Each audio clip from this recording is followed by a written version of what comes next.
Jeff Zients is the White House COVID-19 response coordinator, and I spoke with him earlier about the president's historic announcement. Jeff Zients, thank you very much for joining us. 500 million doses is a lot. I guess that's 250 million people, 2 doses a person. We know people are dying from this virus every day. I saw 10,000 just yesterday. So the question is, how soon is this going to get into the arms of the people who need it, and how much of a dent is it going to make overall?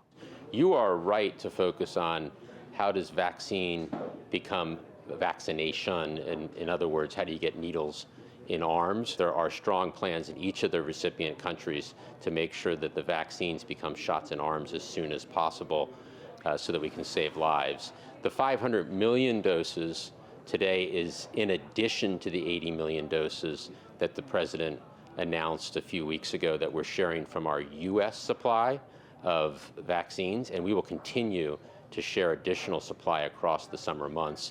You know, the U.S. is leading here. Other G7 countries and democracies are also donating doses, so this is a U.S.-led effort to vaccinate the world as soon as possible. And I want to ask you about that, but in terms of the numbers, 200 million doses this year, 300 million next year, are those numbers driven by the Pfizer production capacity or by the U.S. budget, what the U.S. can afford? No, we want doses as fast as possible. So the 200 million doses was a term that was very important to us to get doses into this year, and that's the maximum that Pfizer could provide this year, and the 300 million will be delivered no later than the end of the first half of 2022. Jeff Zients, there is a question about the Pfizer vaccine, and that is this is a vaccine that has to be kept very cold.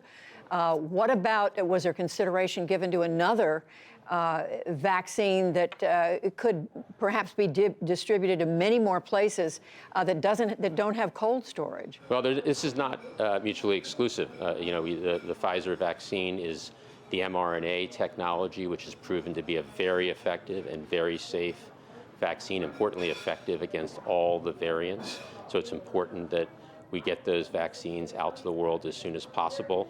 Just this week, we've been shipping Johnson & Johnson vaccines, and we will do the same with Moderna from that 80 million that I described earlier of U.S. supply that the president committed to getting out the door by the end of June. And as I said, we will continue to ship from our U.S. supply across the summer months, and this 500 million coming online in August will really make a big difference for the world.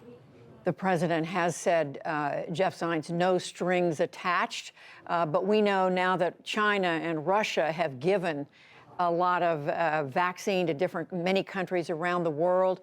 Could this be seen as a kind of vaccine diplomacy? Absolutely not. I think the president repeated it twice. No strings attached, no strings attached. This is being done for humanitarian reasons and to protect our own self-interest here at home. Well, let me just pick up on the question about what more the U.S. can do, because you hear from global health, public health advocates that it's all well and good to give the vaccine away, but what's needed is production capacity in the countries that can possibly stand it up. How much is the U.S. doing to help other countries manufacture their own vaccine?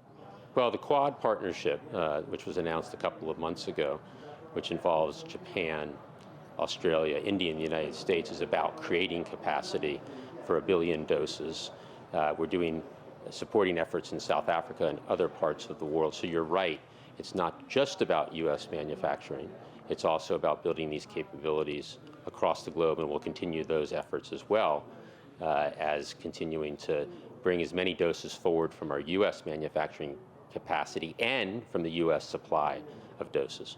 And 2 other questions. One has to do with intellectual property laws. The United States is saying let's waive those and let other countries have some of the know-how for how to make these vaccines. But not all of our allies in Europe feel the same way. Do you see that staying? Go ahead. I mean, how can that be overcome, do you think? Well, the president has made his position on this crystal clear. This is a once-in-a-century pandemic, an extraordinary situation that's costs millions of lives, and it needs an extraordinary response, and that's why he is in favor of the TRIPS waiver, and he's made that clear. And while that's being worked through, we're doing everything we can to encourage companies to transfer technology and know-how to partners across the world. And last question, we know so much progress has been made here in the United States, and yet only, 42% of Americans right now are fully vaccinated. There's growing worry about this Delta variant. Is there clearly enough vaccine for all Americans when the time comes for them to have it? Well, of adult Americans, 64% have received at least one shot, and about 54% are fully vaccinated. And we have sufficient supply for all Americans to get vaccinated, and we will always maintain that supply. And I would encourage anyone who's not vaccinated to get vaccinated as soon as possible. If you are fully vaccinated, you are protected.